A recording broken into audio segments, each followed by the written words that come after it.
Welcome to Shameless Leadership. I'm your host, Sara. This show is for women leaders who are committed to advancing both their own leadership and the leadership of those around them. In each episode, I offer practical strategies and inspiring stories to help you become a more confident, compassionate, and curious leader. The truth is, you were born to lead. So let's start now, together.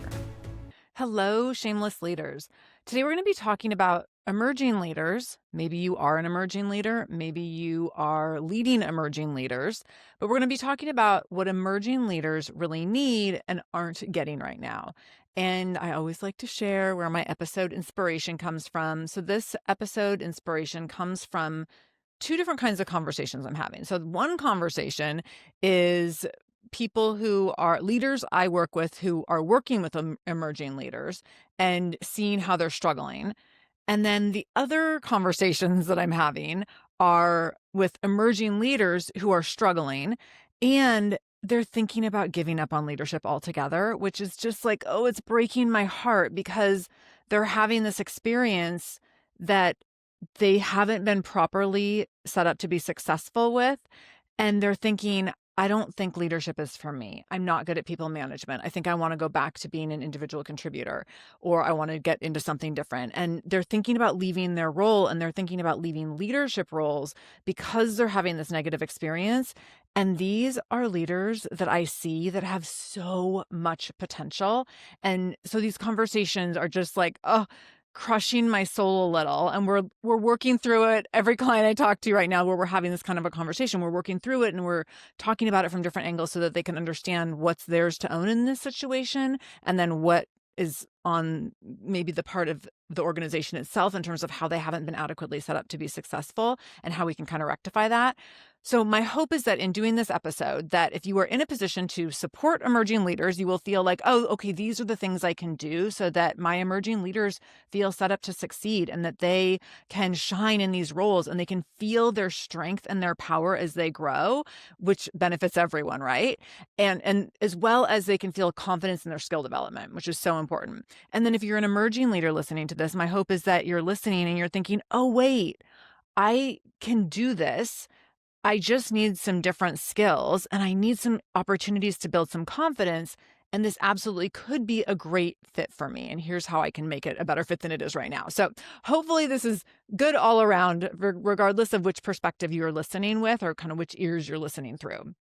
So I want to talk about why is this happening? How did we get here? Why are we in this situation where we have so many emerging leaders, so many new leaders who are just really, really struggling? There's a few things that created this situation.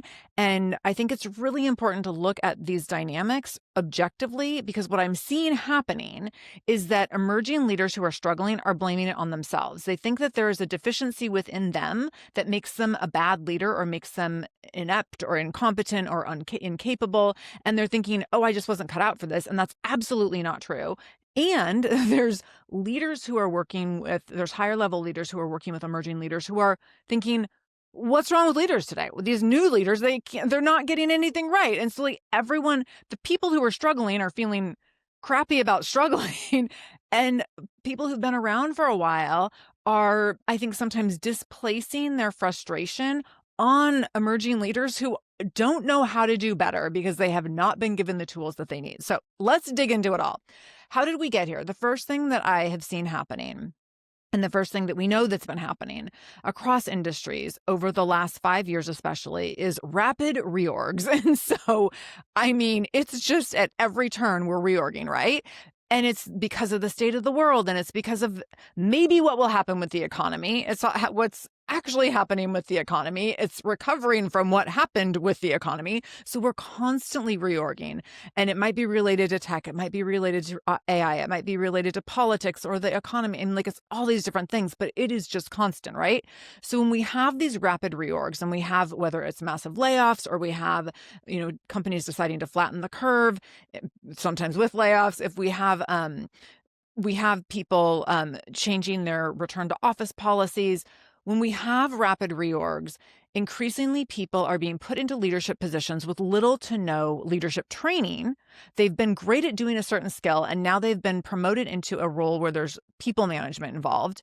And they haven't been properly trained in and prepared to get into that role. So what happens is there's a situation where there's high pressure, no runway, or a low runway, a short runway. So we're moving someone into a new role. We haven't given them adequate training. They've proven themselves in terms of being good at doing a certain skill maybe and good at performing in certain ways, but they don't necessarily have a lot of leadership experience or a leadership training, but we're kind of throwing them into this role and like, they'll figure it out, making the assumption like they'll figure it out.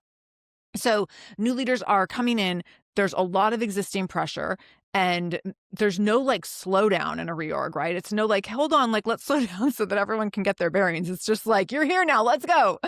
So new leaders are expected to deliver results immediately without adequate time to learn, experiment, or fail safely. So with that comes all sorts of challenges, right? There's a huge trickle down that comes from that. The other thing that's happening is we have, as I mentioned, people coming into leadership roles where they don't have maybe any they have very little leadership experience and maybe no or very little leadership training. So when things are moving really, really fast, we put someone into a new role and we're just like, ready, set, go, like start leading now. And with moving at breakneck speed and fewer resources on deck in uncertain times, there's not a lot of opportunity for new leaders to be building their skills as they go. And there's very little opportunity for them to integrate new skills. So then there also can become role confusion because we also are seeing with this very little experience and this having to, launch into this situation that's high pressure, short runway, we're seeing that they're carrying on their full-time role that they were previously doing, but now adding a bunch of people management, and it gets confusing. Like, well, which am I supposed to prioritize? How am I supposed to basically do like sometimes 2 full-time jobs now instead of just one? And I'm competent at like 50% of this, but the other 50% is brand new. And that can be really confusing and disorienting. And it can feel like sometimes there's not clarity on how am I building up skill and competence around one thing while I'm continuing to do the other thing as I was previously doing it. The next reason that we see this happening is competing priorities. So new leaders are being asked to take on so many new things. Again, a lot of times carrying on the role of their old job while adding on another full-time role. And this bandwidth, when we're so at capacity with bandwidth or over capacity with bandwidth, it is so hard to learn and retain new things. And so when we're in that situation, we literally don't have the mental capacity to remember new things. And so like we have finite attention, we have finite absorption ability as human beings. And so if if I have 57 things that I have to get done today and you try to teach me like a new Pythagorean theorem in math, there's no way I can remember that because I also have 57 other things that are like number one today. So thinking through these competing priorities and how that can impact someone's ability to be successful in a new role and in leadership. Next, we have cultural gaps. So cultural gaps in terms of when there's a reorg or when there's people in new positions, oftentimes vision and values have shifted or the direction of an organization have shifted, or there's been like a big change, but without clarity around here's the change and here's the reason or mission and values guiding this change that we want to adhere to. So instead, it's just kind of a free-for-all in terms of everyone deciding what's top priority for them or what their guiding mission and vision is, maybe personally in the situation, versus here's what we're doing collectively, and here's how we want every person within the change process to feel supported during that process. And here's how we're going to move through it together. And so that piece is often missing in change leadership specifically. So we might have great like project managers and change managers moving us through, but do we have adequate change leadership to provide the guiding mission, guiding values that are influencing the work that we're doing and the why behind the work that we're doing. And then we also see burnout from on the top. So maybe you're one of the people at the top right now and you're just freaking tired. Your plate has been overflowing for so long. And so now you're in a position where you might know that some of the leaders below you could really benefit from mentoring and support. And you're just tired. Like you don't have the bandwidth to do it. And maybe you really want to. Maybe you even are trying to do that. Maybe you are, putting yourself out there to mentor as you can, but you're just tired and burnt out. And maybe you've been through a lot of these reorgs recently. And maybe you've been through this a bunch of times in the last 5 years or maybe longer. And so if there's burnout from the top, then what happens in terms of support for everyone under that? And what's the trickle down if there's burnout at the top and we don't have leaders who can mentor, we don't have leaders who can provide the support that's needed, and then everyone below starts flailing,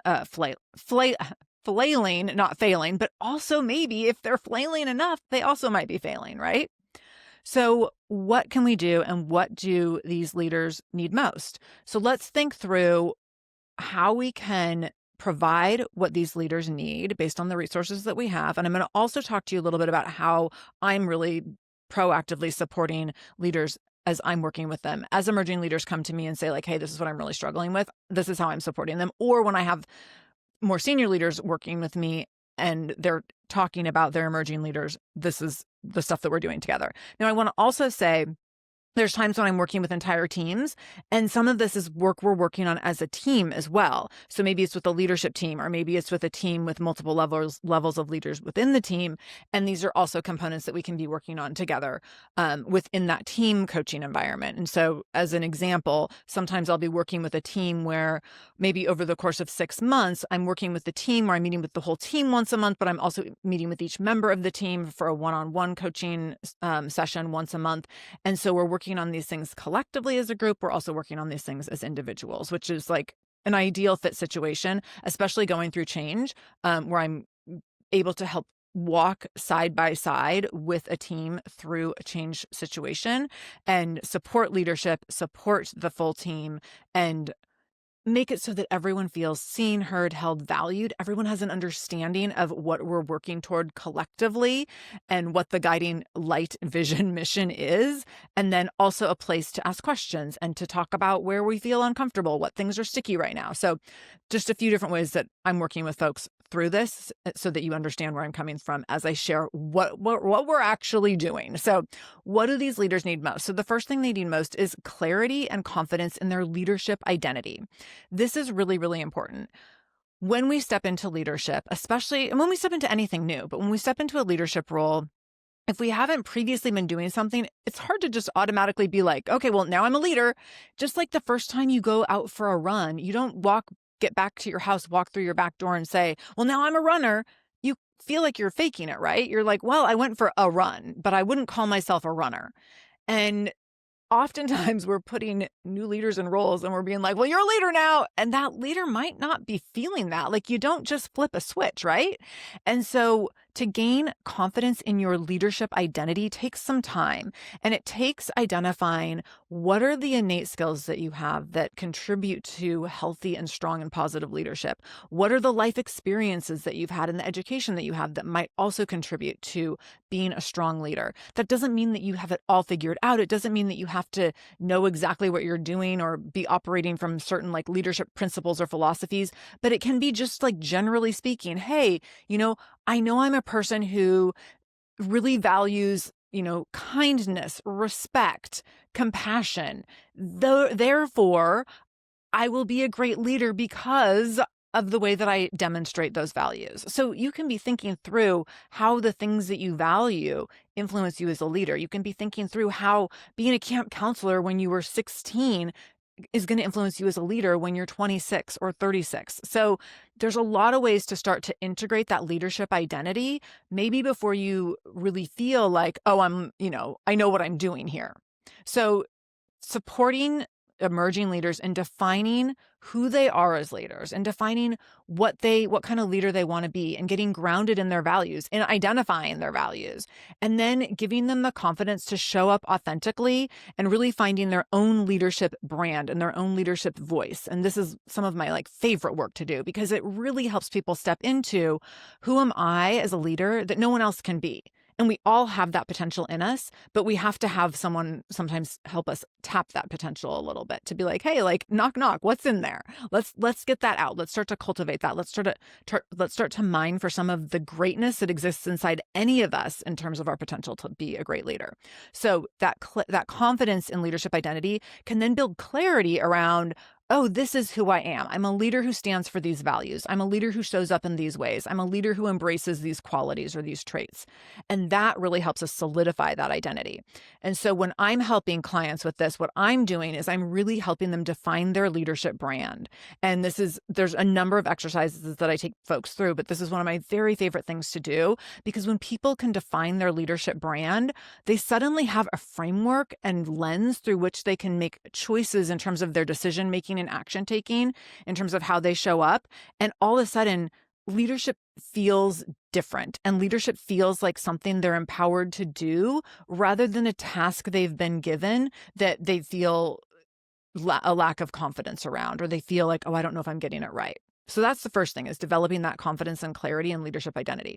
The next thing is developing practical communication skills. So when we decide, again, let's use the running metaphor again. When we decide that we're going to go run for a 5K, so I'm going to run a 5K in 3 months, let's say, I can't just download a training program and then be like, okay, well, I have the training program, so I'm going to show up in 90 days and run the 5K. No. I have to actually get out there. And the first step to running that 5K, so a 5K is 3.1 miles. The first step to running a 5K, it might be running 2 blocks. It might be running for a minute, walking for a minute. So that first step, it's practicing the skill that you ultimately want to have, where you're ultimately going to land on a goal around, right? So when it comes to communication as leaders, it's a lot of communication skill development and practicing those skills. Those leadership skills, those leadership communication skills are often not our defaults. Being able to speak with authority and being able to speak with executive presence, being able to call people to take action, being able to storytell in a way that inspires other people. Those are not necessarily skills we get to use all the time and get to cultivate on a regular basis. And so when we are called upon as leaders to step into a role where we have more visibility and we get to use our voice, we actually have to practice those skills. Those are skills we have to develop over time. So when I'm working with leaders, when I'm working with emerging leaders, or I'm working with senior leaders who are working with emerging leaders, we're looking at how are you leveraging certain tools to practice giving feedback, to navigate hard conversations, to communicate with confidence in one-on-one settings, in group settings, in team settings, in larger organizational settings. I'm definitely looking at how can we strengthen communication skills by practicing. So sometimes that's practicing in a one-on-one coaching conversation. Sometimes that's practicing in a small group situation. Sometimes it's in a one-on-one situation where I'm on a one-on-one call, but then we're looking at like, okay, what's the next thing on your calendar where you can practice some of this? And this comes up a lot where I'll have a client who, they have maybe a weekly team meeting, or maybe it's a monthly leadership meeting, or maybe it's a quarterly offsite. And they're like, okay, this thing is coming up, and here's how I'm preparing to communicate in a certain way in that environment. And so we prepare for that by practicing some things in advance, by having a strategy around how we're going to go into the situation. And then they go in and they do it. They come back, we talk it through, we debrief the whole thing. What worked? What went well? What do you want to do next time? What didn't go well? What felt awkward? What felt true to you? What didn't feel true to you? And we continue to refine from there. Over time, that allows emerging leaders to really be able to build confidence around navigating those tough conversations, around being able to give meaningful feedback in an empathetic, compassionate way that is also full of candor, that is full of kindness, that is clear feedback, being able to speak with confidence in any room that they go into. The next thing I'm having these leaders working on is coaching and people development skills. So if you are moved into a new role because you're good at a certain skill and you've maybe been you've been doing a great job in the work that you were doing as an individual contributor. Now you're moved into this leadership role, and now you're supposed to coach people and mentor them and tell them model to them what to do and encourage them and empower them to develop new skills. Yet you don't feel competent in your own skills. That's really tricky, right? So this shift in emerging leadership where you're not only having to coach yourself, and maybe you're also being coached by a coach, someone like me, but you're not only having to coach yourself into put on my big girl pants to do this leadership work that feels really challenging, you're also trying to empower others to do the same. That can feel like a lot. That can feel really uncomfortable. And so learning how to coach team members, how to coach them to feel strong and empowered in their roles, how to coach them to not need you for everything, how to delegate to them, how to build trust with them. all of that goes a really long way. And so when I'm working with leaders, I'm often helping them learn how to coach and develop people so they shift from doing work for people to empowering others and elevating others on their team to go out and do the work and come back and let me know how it went, to go out and figure it out without feeling like you need me to watch over you. So learning to let go, especially in delegation, and sometimes learning to let others fail. Now you can decide like what's the boundary in terms of like high stakes and stakes in which you want to let someone fail. There's levels of appropriateness with that in terms of what the risks might be. But when you're looking at coaching and people development, it really is looking at how can I give someone a long enough leash that they can go prove to themselves that they can do something hard and that they can grow in that experience. And sometimes it's messy and sometimes there will be, mistakes made or some regression. And how can I then help them practice resilience and practice getting back up? So helping emerging leaders developing their own ability to coach and provide people development skills to those that they're leading. The next thing I'm helping emerging leaders and those who coach emerging or those who lead emerging leaders on is resilience and boundaries. And so practicing managing stress, practicing preventing burnout, practicing balancing the demands of leadership with the rest of their lives. And this can be really tricky. I know a lot of emerging leaders who take so much home mentally because they're replaying everything that happened on any given day where they feel like they missed the mark. They feel like they didn't quite measure up. And that can add to a lot of stress and that can definitely add to burnout.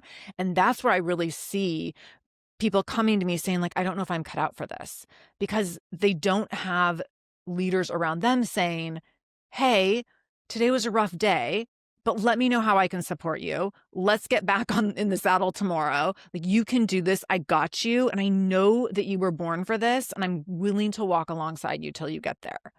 Without that kind of leadership supporting emerging leaders, we're seeing emerging leaders who that burnout, that chronic stress of like, oh my gosh, I messed up. Oh my gosh, I'm not doing a good job. Oh my gosh, like, I don't think I'm good at this, or I don't think I'm cut out for this.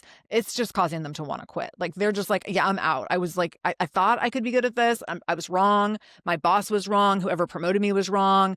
And the ripple effect of someone's self-doubt, of someone proving that they were wrong when they had self-doubt, proving that they were right. So someone feeling self-doubt, feeling like, I don't think I'm cut out for this, and then leaving with the assumption that like, oh, that's proof I wasn't cut out for that. That never got any better. So that's proof I wasn't cut out for it. That can be so damaging over the course of someone's career. So I want you to think about, if you are someone who is leading emerging leaders, what is your responsibility?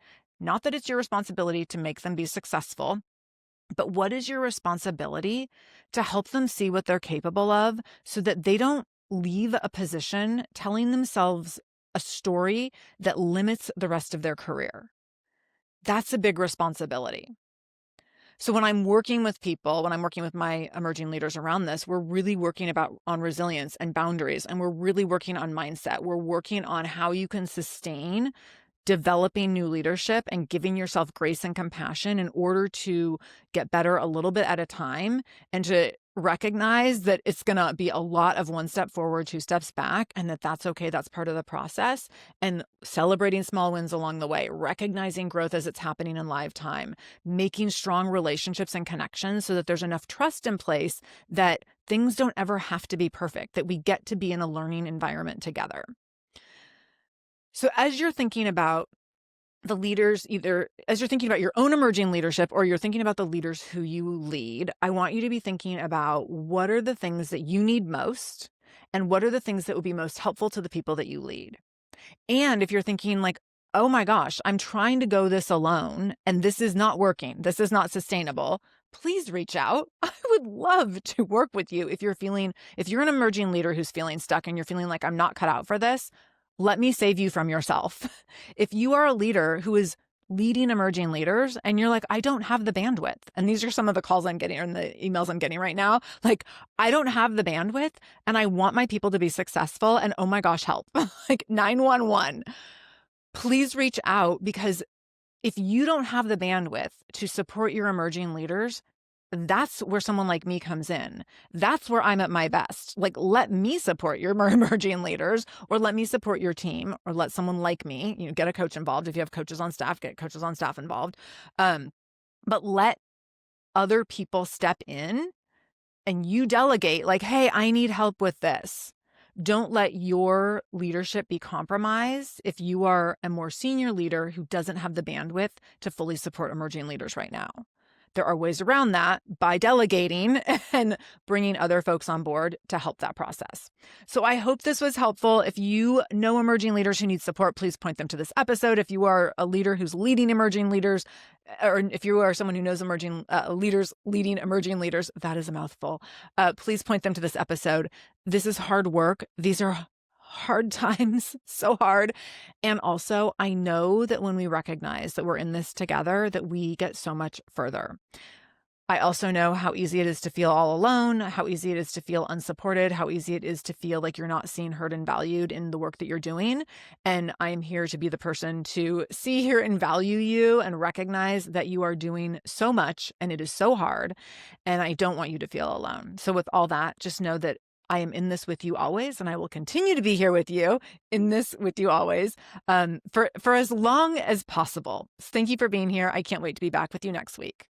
Thank you for allowing me to spend time in your ear today. If you liked this episode, be sure to subscribe to this channel. To learn more about my speaking, training, and coaching services, visit saradean.com. That's SARADEAN. I would also love for you to connect with me on LinkedIn at saradean.com/LinkedIn or on Instagram at saradeanspeaks. I love hearing from my listeners. Thank you for showing up for yourself today. I see you, I hear you, and I'm holding space for you today and every single day.